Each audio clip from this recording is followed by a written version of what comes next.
we did a review of probability, some of the concepts in probability. And then I told you about some things to keep in mind about these computations, and we just had some flavor of the kind of data that you need if you had to learn some of these parameters. We saw this notion of conditional independence, and generally independence, and we said that it's not very easy to deduce these concepts, things like independence.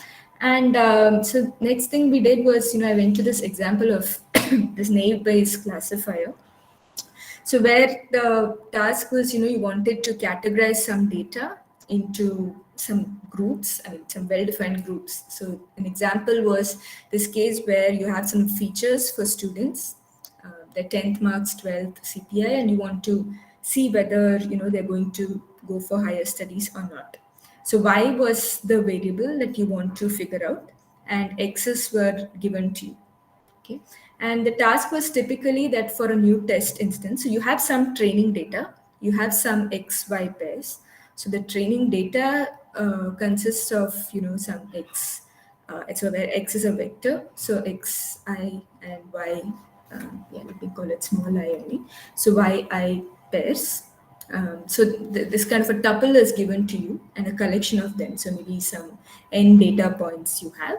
And there's also, based on what you get from these endpoints, you want to, learn something. And then for a new test instance, so maybe a new student comes in, and there you want to find what's going to be the Y test. So corresponding to this set of features, what is the Y? What's going to be the most likely value of Y? So, I just wanted to wrap up this discussion. So one thing was, I started saying that you compute probability of Y test equal to 1 given X test. And similarly, what you do is you also compute probability Y test equal to, what did I use here, -1. So -1 given the value of X test. And the what naive Bayes classifier does is, you pick the highest. So whichever was highest. So if this probability of Y test equal to 1, if that was higher, then you just say that, yeah, the true value, I mean, what your prediction for this new test point is 1. Whereas if this was higher, probability Y test equal to -1 given X test was higher, you say that this is going to be higher. But the question is, how do you compute these probabilities? And we said that, maybe you can use the Bayes rule, and that's why this gets the name, the naive Bayes classifier. So by applying a Bayes rule once, so we just looked at this one probability Y test equal to 1 given X test, and we said you can write it in this manner. And so in particular, this probability X test given Y equal to 1, that was basically, an enumeration, x1 equal to x1 test, where x1, x2, x3, these are all the underlying random variables. And so what is the probability of, this joint given Y equal to 1? And these are some things that you want to estimate from the data. Now, a simplifying assumption that was made here is, we said that it factorizes in this manner. So probability x1 is x1 test, x2 is x2 test, x3 is x3 test, that you write it as, so if you're given that y equal to 1, these are all conditionally independent. Okay, so these x1, x2, and x3 are, conditionally independent given y. So that's why, that was the assumption, that was the underlying assumption made, and you could write this as a product. And I don't know if this came across very clearly to you, what is the advantage of doing this kind of a product? So the thing is that when you have your data, so now your data is going to be of this form, xi's and yi's, so a couple of training points. And what you will estimate is these probabilities. So generally, you will assume that, probability x1 given y. So you will estimate these distributions more specifically. So probability x1 equal to some value of x1 given y equal to 1. Then probability of x2 equal to some value of x2 given y equal to 1. Okay, so like that you will keep doing for every feature. This you will do for every value of x1. Okay, so that many parameters you will estimate from the data. Okay, and the same thing you will do for all values of y. So even the same thing you will do for y equal to 0. Okay, and probability x2 equal to x2 given y equal to 0. All this you will do for every possible value of y. In general, you can have like more classes. So here there are just two classes, 0 and 1. So y is the class label, and so there are just two values. So basically you will do this for every set of values. And so these will be the parameters that you try to learn. And finally, when you see a test instance, you just try to plug in these parameters that you learn from the data. Okay, and how do you learn these parameters? Do you know that? How would you learn that from the data?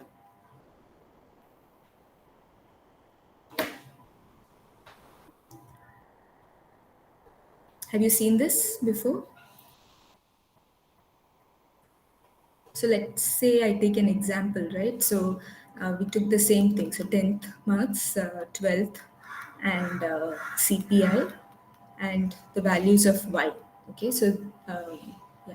So suppose I have some, maybe just take a small example. So where let's say 10th, 12th, and CPI, there are three values for each of them. So the domain is either low, medium, or high. Okay, so these are the marks. I just put discretized the data and said that the 10th, 12th, and CPI marks are either low, medium, or high. Okay, and I'm giving you that this is the past data. So maybe something like this: low, high, high. And in that case, the student actually went for a higher studies. Okay, then maybe something like this: high, low, high, and then also he decided to go. Maybe something like this case, he didn't go. Okay, maybe something like this. Maybe there's another case where this guy didn't go for higher studies. Okay, so these are some data I see. So from this, can you tell me how? This is x1, right? So 10th marks is x1, 12th marks is x2, and CPI is x3. So these are the features. And so if I have to estimate probability that x1 equal to L given y equal to 1, how will I do that? There's just 4 points here. So with this, how will I estimate it? Can you tell me? 1 by 2. So somebody said it's 1 by 2. Okay, how did you get 1 by 2? Probability of x1 equal to L intersection probability of y equal to 1 divided by probability of y equal to 1. Yeah, so basically you try to do this probability of y equal to 1. And from these data, like you estimated this joint probability. So probability x1 equal to L and y equal to 1. So that was just this one case, right? So, so that was like you estimated this probability as 1 by 4. Is that right? Was it Tanuja who Yes, answered? ma'am. Yes, ma'am. Yeah. So is this how you thought of it? Yeah. So Yeah. 1 by 4 and y equal to 1. What was that 1 probability that you 1 by 2. 1 by 1? sorry, 2 by 4 2 by 4, right? or Let's 1 by just 2. write it as, yeah, let's just write it as 2 by 4 to be explicit.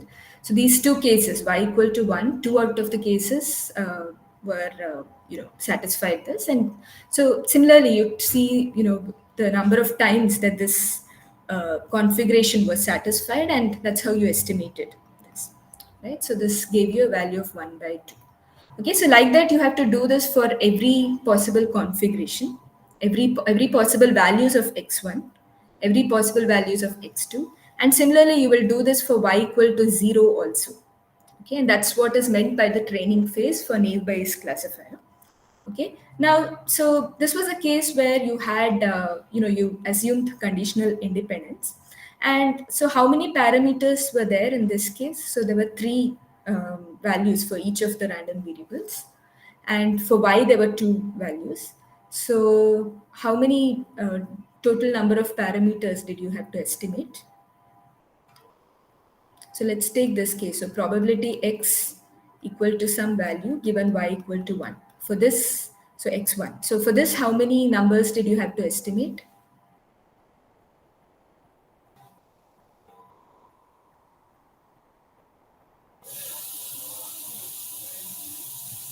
Ma'am, could you repeat? I did not understand the question.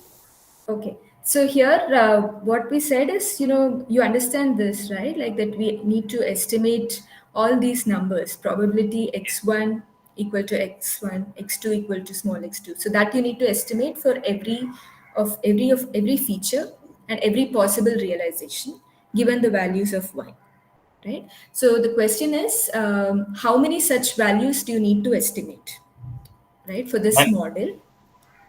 ma'am, in the X1, as you mentioned that only two values as only low or high. You do not mention the medium, so I think only two values we need to calculate. No, actually, yeah, you might not see some data for every, realization, but you need that value because finally in the test instance, so this is your training data. In your test instance, you might get something like MMH, right? So then what do you do there, right? If your test instance is like this, and if you haven't estimated this data, then there is a problem, right? Because your recipe, the way you will estimate, I mean you'll make a prediction for mmh is you will compute y test equal to 1 given this, given x test. So x test is mmh, and for that you will need to use this probability, this conditional probability, and again you'll have to use conditional independence. So here you will get probability x1 equal to m given y equal to 1, that you need, and also probability x1 equal to m given y equal to 0, right? Is that clear? Why you need the Yes, values? ma'am. Yeah. Ma'am, Ma'am, so so I like think P of the ma'am, so I Um, think P of M given y equal to one is zero only. it is zero, but sometimes you can make some, some adjustments. So instead of saying like zero is a very drastic value, right? So what you can say is that, each of these at least has one count. So it's like it's a fake count in some sense, but you say that there is a count of one. It doesn't start with a count of zero, but everything has a default count of one.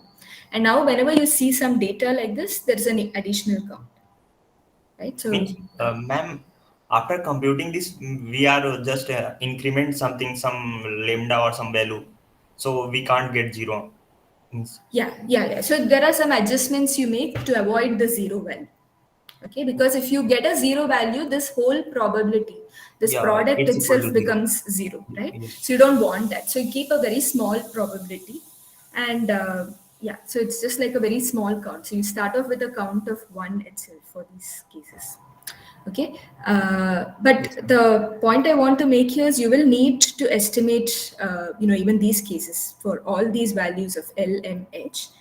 You will need to estimate the probability that each of these features takes every value. Okay. Ma'am, if we take some lambda value for very small instant, then we need to use that lambda value to in every case, na? Yeah. So every case will get incremented by this value. So maybe this one will become something like n. So Yeah. what I'm trying to say is like this 1 by 4, right?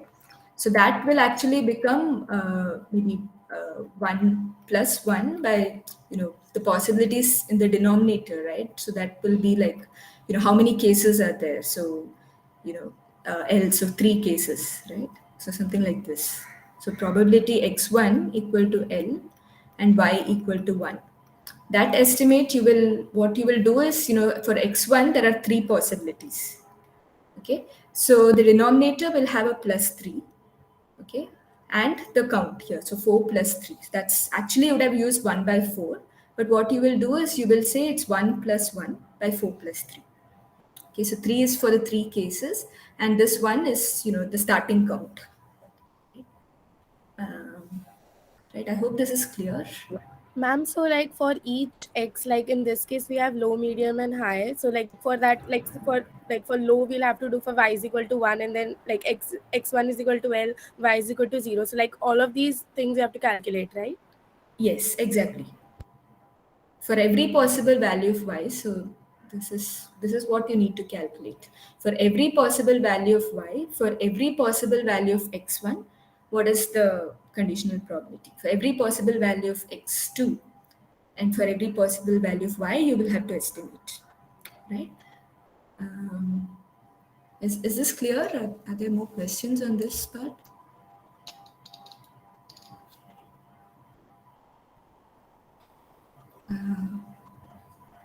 Can I see some answers? Like, is it clear? Are there questions? Or it's clear. The method is clear, right? What are the things that you need to estimate? I hope that's clear. Okay. All right, great. So good. So how many parameters are there? So the question I was trying to ask is, so how many such quantities do you need to estimate? What is the number? So in this case, there are three possible values that the features take. Every feature takes three values here, and there are two possible values of y. So what is the number of such quantities you will need to estimate? 18. Ma'am, 18. 18. So how did you get that? Like 3 from every x1, x2, x3, and 2 from y. So uh, Yeah. there are 6 cases for particular x1 and 6 cases for x2 and x3 as well. Total is 18. Okay, sure. That's perfect. So let me just write it down in case somebody has not followed. I mean, if you are not with me, so let me just write it down. So x1, there are three cases. X2, x3, these are also there are three possible values. So y equal to 1, there are these are the three parameter. I mean, these are the number of parameters. And for y equal to 0, again there are these three these many parameters, right?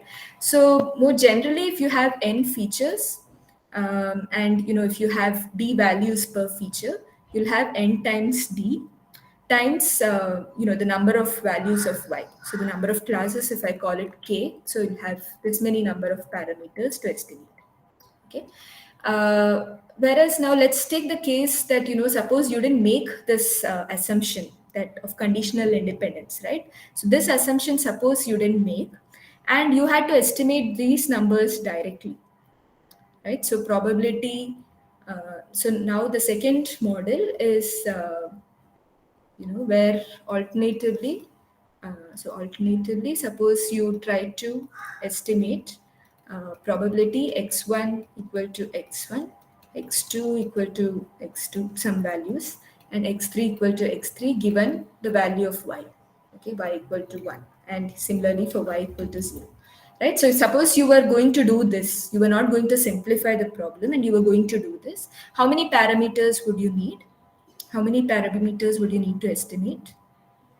So here, suppose each variable, so x1, x2, all of them take b values. x1, x2, x3 take b values, right? So how many would that be? Ma'am, for each case, 3 only. So for each of these variables, 3, yes.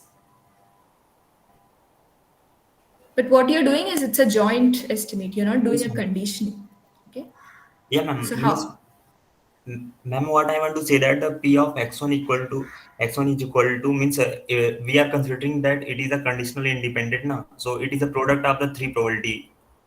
Yeah, so that was what we did before. Now I'm considering another model where I'm not making this conditional independence assumption.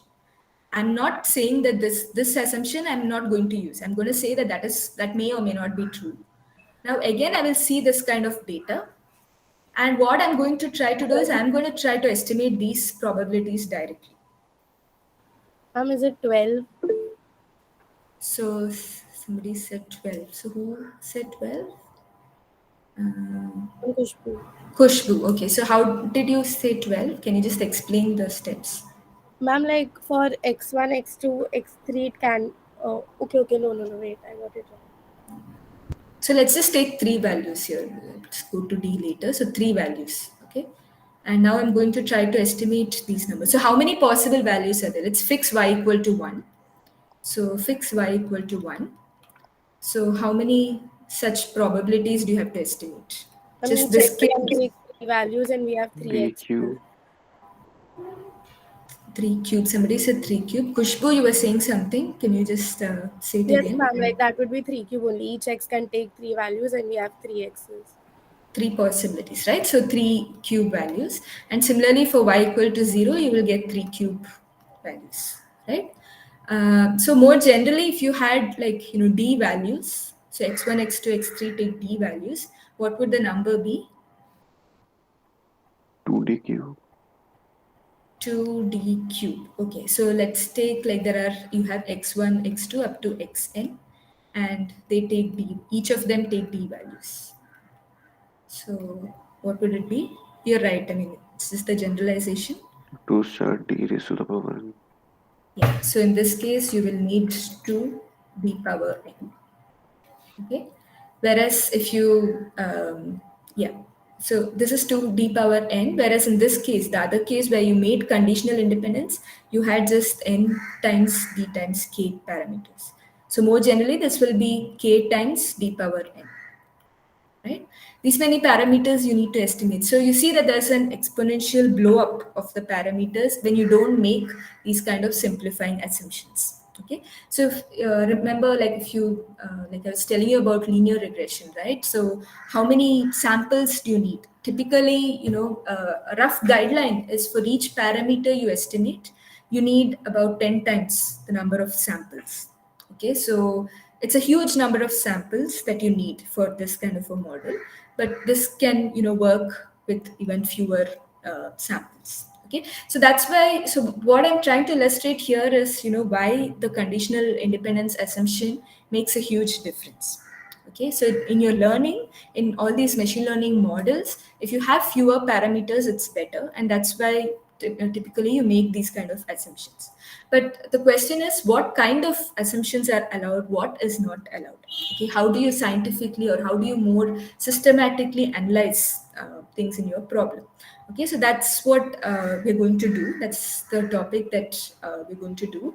And the name given to this is base nets. Okay, and in some, I mean, you also see this as graphical models. Okay, so in some textbooks will refer to this as graphical models. So yeah, these are used like interchangeably. And whatever we are going to see today is this, it's a special class called directed graphical models. So I'll just explain to you why it is directed and what exactly. We'll come to that. Okay, so it's actually a data engineering. You can think of it in that sense. So directed graphical models. So the underlying thing that we're trying to do is we are trying to reduce the number of, the representation of your data or the representation of the distributions. You're trying to simplify it in some way. So what you have in a base net is typically you have, there are several random variables. Okay, and each one, I mean, you try to represent it graphically. Okay, so what you will have is you'll have a graph, and where each random variables that corresponds to nodes in the graph. Okay, and you will also have some edges. Okay, you'll have a graph and there'll be some edges also. So edges are indicative of the kind of relationships between these random variables. Okay, so relationships, or the fact that one random variable impacts the other. So maybe x1 and x2 are connected if they somehow impact each other. If they impact each other. Okay. So I'll just give you some examples to make this more clear. They impact each other. So I'll take I'll start with like really simple examples, like just one or two variables. So suppose, I mean, these are some examples which are also, taken from the Berkeley lectures. So, you can also refer to those. I mean, so that's the point of using some of these examples. Let's take one example where, I have one variable which says R, which says that, it's 1 if it rains, okay, and 0 otherwise. So it's a Bernoulli random variable, okay. And there's another variable t which says, there is traffic. So it's 1 if there is traffic. So if there's traffic today, and 0 otherwise. Okay, so I'm looking at some road and I'm just saying that t is 1 if there's traffic and 0 if not. And r is 1 if it rains and 0 otherwise. So one way I can just write, I mean, I can say, I mean, okay, so let me ask you, how do you think there is a connection between these two variables, the rain and traffic? Do you think they impact each other or no? Yes, ma'am. They impact Yes. each other. they impact each other, right? So one way I can write this is, I'll have these two nodes which indicate these random variables, and then I can say that, okay, so there is some impact. Rain causes traffic, right? So typically that's the kind of thing we see, and so this is the representation for these kind of random variables. Okay, so this is one possibility. Now, what this means is, I have some of these probabilities. So the particular way in which I model these arrows, so why is it in one way and not another way, that will come to. But this is just to give you a sense of the representation.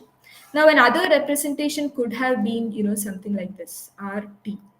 Okay, so this is also a graph. I mean, this is there are these nodes, but there's no connection. Okay, so these are two, like disconnected components. So this is also a possible representation. So if I write it in this way, it means that, there is no impact of rain on traffic or traffic. So in some sense, they are independent random variables. So that's what this means. Now, when I write it this way, I want to have the flexibility to say that, they impact each other. So that's what the edges did. Okay, so more specifically, what we'll have is a graph. So particularly, what we are going to have is a directed acyclic graph. Okay, so you won't have cycles in this graph. So there's a particular reason why that's the case. So what you're going to have is a DAG. Okay, so right, and so all of you know about DAGs, right? Directed acyclic graphs. Have you seen it in another course?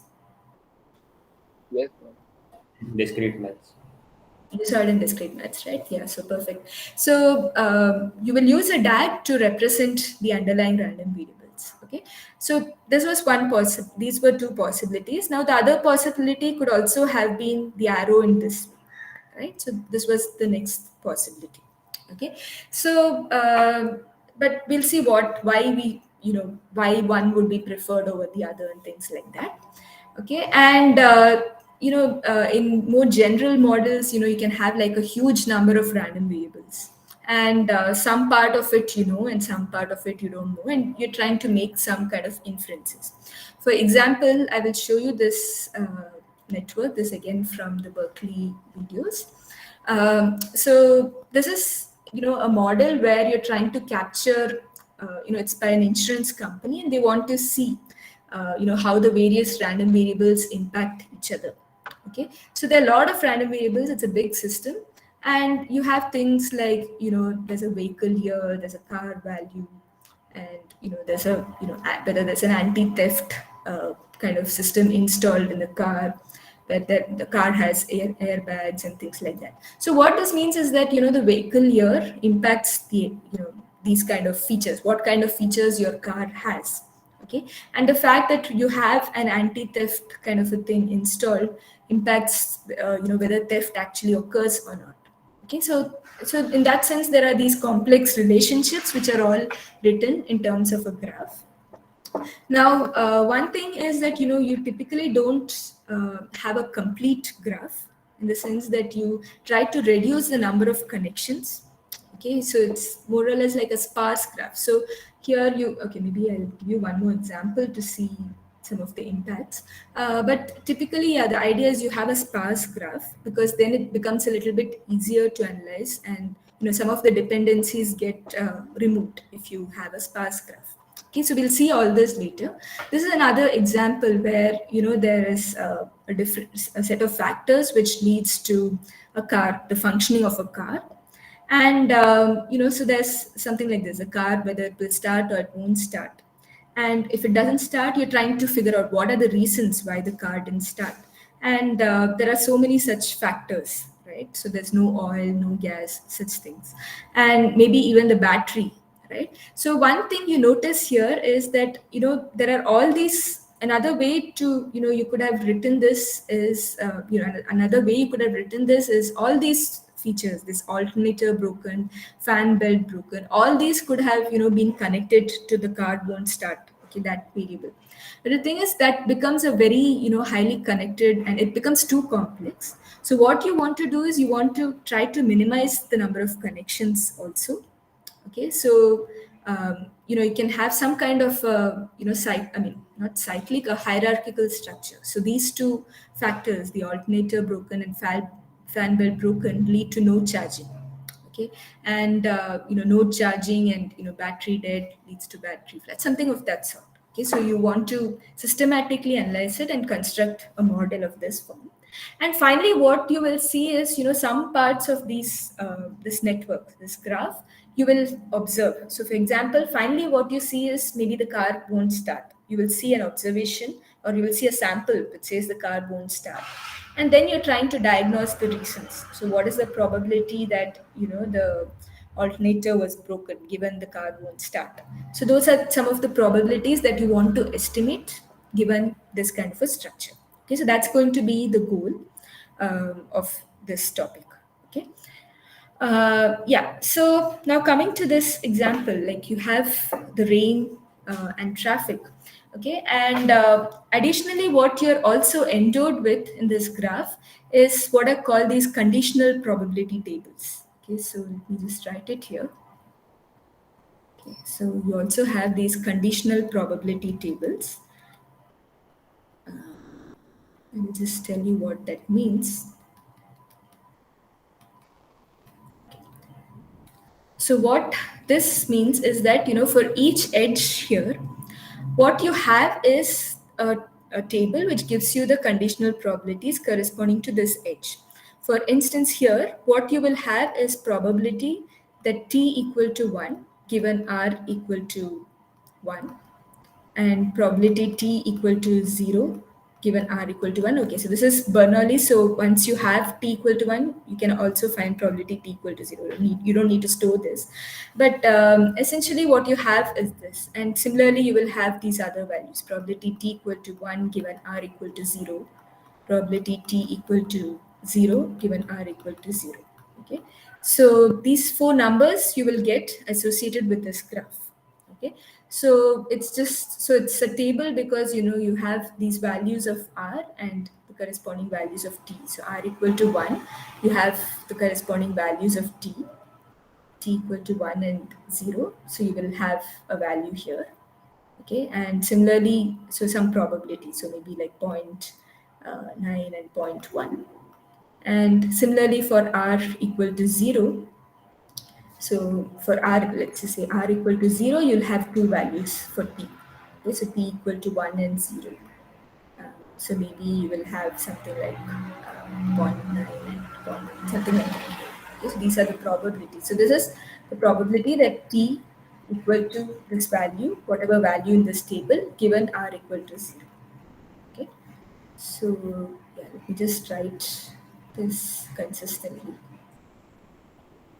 So this is the case for r equal to 1.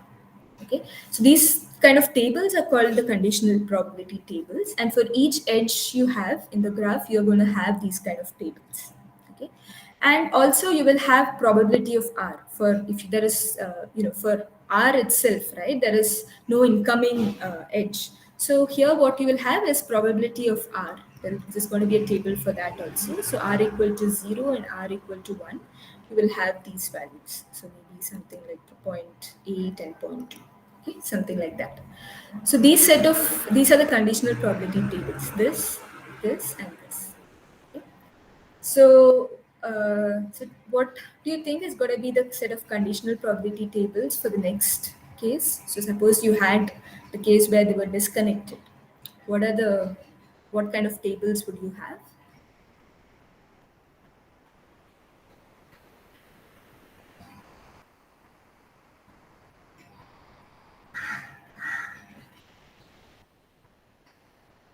Okay, am I audible?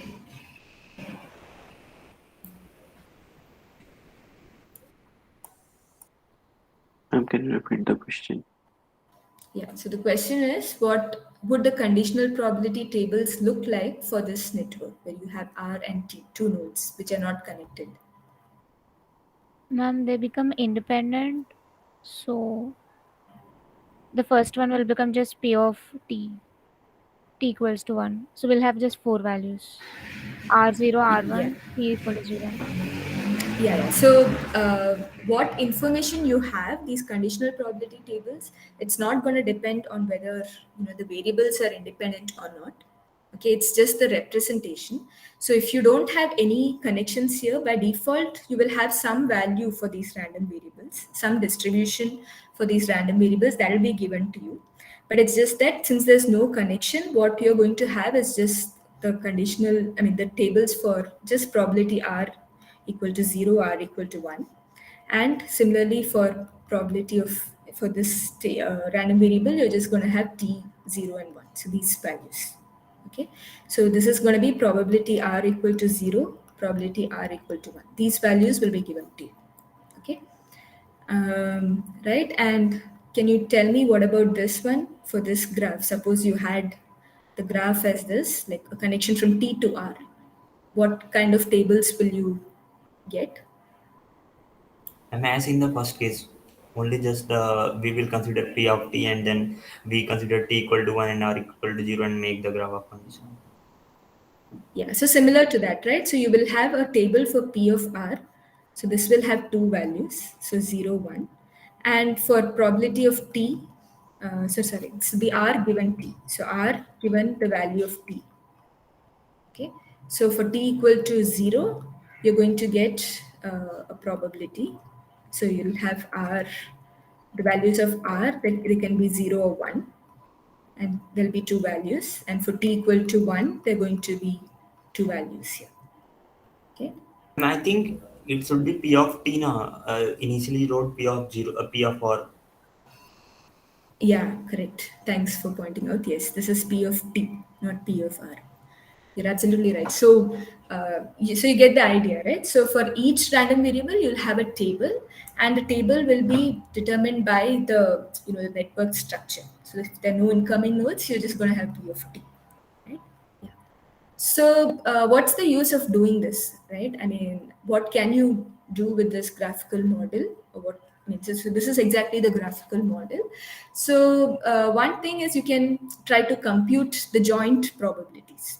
Okay, so that's the crucial thing in this. I mean, like given any set, given any graph and the conditional probability tables, you can compute the joint probability. So since you have these numbers, so let's go back to the first case.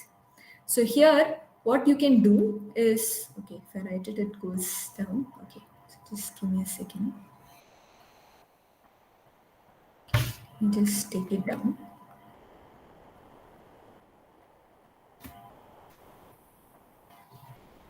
Yeah.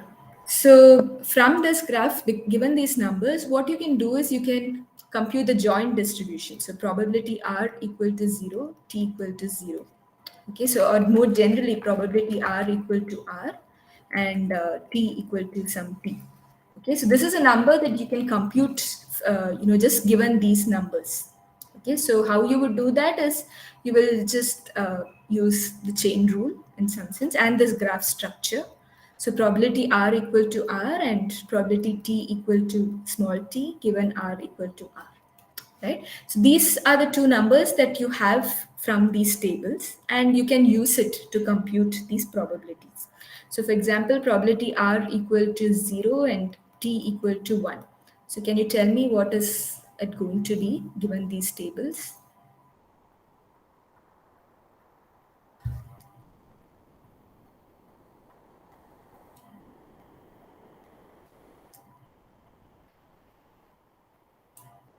How would I start computing this? Probability of r equal to 0, which is 0.8, into probability of t equals to 0, t equal to 1 given r equal to 0. Yes. So that is 0.1. 0.1. this value, right? So 0.1. So this will give me a 0.08. Okay. So like that, I can compute it for whatever value of, whatever configuration I have of these random variables, I can, compute this. Okay. So yeah, same thing you can try out for, the other way if you have the reverse arcs also. But typically what you do is, when you model it, you keep in mind what kind of conditional probability tables you will be able to get easily. For example, these numbers, probability that there is traffic given rain, that is something which is more intuitive to think of, and maybe you can estimate it easily. Okay, as opposed to this value, right? Probability that it rains given that there is traffic. So maybe that is not a very natural thing to think of in that direction. Okay, so the direction is typically like based on the domain and the domain knowledge and what seems intuitive. Okay, so it's sometimes it's a causal relationship, so the rain can cause traffic, and sometimes it needn't be causal. Okay, so it's always not a causal relationship, but though, when you construct it, having a causal thing helps to construct the model. So let's just see some more examples. Okay, so maybe let's take the case as yeah, maybe like rain, traffic, and pollution. Okay, so a second example with rain, traffic, and pollution. Okay, so what do you think was a reasonable model? So there's rain, there is going to be traffic, and there's going to be pollution. Okay, so what way should the arcs be?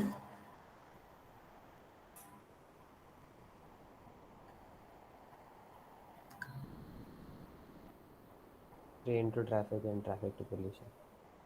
Yeah, rain to traffic and traffic to pollution, right? So this can, be a natural model here. Okay, so now what you will have is you will have a table for R. So you'll have probability of R. So you'll have a table here. Then you'll have probability of T given R. There's going to be a table for that. And you're going to have a table with probability of pollution. So let me call it PO. Probability of pollution given T. Okay, so these tables is something that you will be endowed with.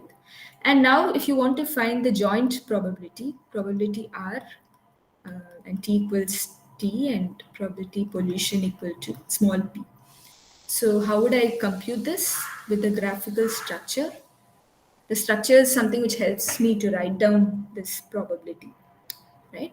So, okay, let's just write the chain rule first, right? So what you would write is probability R equal to R, maybe, and probability T equal to T, given R equal to R, times probability that, the pollution, that value is P, given R equal to R and T equals to T, right? So this is the chain rule, right? I hope you recall this. We just discussed this yesterday. So this is the chain rule, and but the thing is, what, by going through this graphical model, by using this representation, what you are going to say is this probability. Okay, so these probabilities you will have anyway. Now this one, what I'm going to say is I don't need the rain information to decide this probability. So the pollution is in some sense independent of the rain if you know the traffic information. So what I'm going to simplify this as, just one second, let me just write this down. Yeah. Ma'am, Somebody has a question? just now you say that the rain will not affect the pollution, but it Mhm. can be the side case now. Means there can be some cases where rain will affect the pollution. Yeah, so if you want to model that the rain also directly affects the pollution, you will put an arrow like this. Okay, but sometimes you won't. It's not a very natural thing to think of in that case, right? The rain causing pollution. Ma'am, if we take the example of Shanghai, means in the Chin, means there it means in the newspaper article it is given that the sometime if there is a pollution and if the rain is happened, then it will create it more pollution. Okay, so if you want to model such things, sure, you can put this kind of an arc here. So what it would imply in that case would be that you cannot do this simplification. So if you look at this graphical model, what this would mean is if you want to write this joint probability, so first thing is you will start with probability of R, and then you will say probability T equals, so from this you readily have the value, the conditional probability of t given r, so r equal to r. And then you will write pollution is going to depend on these two factors. So you will just write it as, you can't make any more simplification. So you have to use the chain rule itself to write it. Okay. So that's also a valid model, but it's just that, you cannot make any more simplifications further. Okay. Here, what you're saying is as opposed to this, in this case, so this was the case where you had rain, traffic, and pollution, and just a single chain like this. Okay, so in that case, you could you could, instead of having this conditional probability depending on these two factors, you can make it depend on just one factor. Okay, so in that sense, the number of parameters that you will need to express is going to be much lesser. Okay, so it's just the choice that you make, how you want to represent the conditions around you. And the fewer the number of arcs you have, it's typically better computationally. But of course, you have to see that it makes sense, and it's not adding, I mean, you're not losing out too much information by removing this arc. Okay, that is something you have to, I mean, it's a choice you make in the model. Okay, Rishabh, Yes, is ma'am. it clear? Is it clear? Yes, ma'am. Excuse me, ma'am. Okay. Yes. So, if we consider that like rain is directly affecting pollution, Mm-hmm. then in the conditional probability table, what extra table will we have? Like P of pollution given R. Yeah, so you'll have probability of pollution given T and R. So basically, So we whatever won't have two arrows come different into tables. it, yeah, you won't have probability of pollution given R and probability of pollution given T separately, right? So We'll whatever have arcs come in, yeah, you will have one table one like table per this. node. Yes, exactly. You'll have one table for each node in the graph. Okay. And so here, in this case, how many entries will be there? So these are like binary values, right? So let's say everything is binary. So here you will have how many values? So for each configuration, you will have a value, right? So how many such values will come here?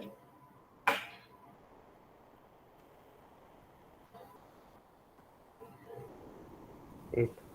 8, right? So there'll be 8 values here. And here, how many values will come? 4. T given are 4, right? And here you'll have 2 values.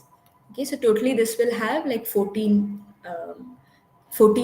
values you will need to represent. In this case, how many will you have? So again, this will be 2 and this will be 4. So probability of T given R, you have 4 values. Probability R, you'll have 2 values. And here, how many values will you have? 4. 4, right? So totally here you'll have 10 values. Okay, so this is like a toy example, so you don't see a lot of improvement. But generally, let's say suppose you have like 5 random variables, even in that case. So let's take the case where you have like x1, x2 up to x5. Okay, and each of them are binary valued. Okay. So suppose I mean, if I had no independence, I mean, if I had no connections, right? So suppose I had like this x4, all of them are separate. So how many entries would I represent it with? 10. 10, right? So each of them, there'll be 2 values. So I would have just 10 values. Now, suppose I had like, okay, so if I had to take the overall joint distribution, right? So this is one case where I had independent, like everything, I separated out and I had 10 values. But more generally, how many configurations will be there for x1 to x5? If you list out all the, 0, 1, x1 takes 0, x2, all of them take 0, up to all of them taking 1. How many values will be there in the joint probability? 2 raised to the 5. 2 raised to 5, right? So the joint probability table will have um, joint probability table will have 2 power 5 entries. Or if you want to be like very specific, it's 2 power 5 minus 1, because all of them sum to 1, and you can compute the last one by doing 1 minus the sum of the others. So 2 power 5, let's just take it as 2 power 5 in order terms. Okay, so 2 power 5 entries. And here you are just going to represent, if you make the independence, like all variables are independent, you can just use 10 parameters. Like 10 entries are enough to represent the distribution. Okay. Now, if I had something like this, x1, x2, x3, x4, like a simple chain, right? So then how many values would I have? How many entries will I represent in my graphical model? So x1 will 18. 18. 18. 18. So 4 for each of these, right? So 4, 4, 4, 4, and 2 here, right? So total 18, right? So here you see that there is some improvement over representing the entire joint probability table, right? So from 32 you brought it down to 18. Okay, and of course 10 is a much more smaller number, but what happens is, there is a cost to be paid. Like, so here you only model that everything is independent. Okay, because if you write down the joint probability, so x1 equal to x1 and so on up to x5 equal to x5, you have to write this. So this would just be the product, because there's no arcs. So the way to write it is just the product. Okay. So this is the only it's a very strong assumption that you're making, that everything is independent of each other. Here, there's some more power in some sense, because you're modeling some dependence here, and at the same time, there is a reduction in the number of parameters. Okay, so what I will like you to try out as an exercise is, think of various configurations here. So there are 5 binary valued random variables. Think of different possibilities, different kind of graphs you can have. Try to compute what are the conditional probability tables that you need, and how many parameters you will have, and try to write down the expressions for the joint probabilities. Okay, so this is a homework for you, just so that you're sure you understand this concept well. Okay, so I'll stop here for today, and we'll resume tomorrow. Okay, so yeah, I'll maybe hang back here if there are more questions. So yeah, just thanks everyone.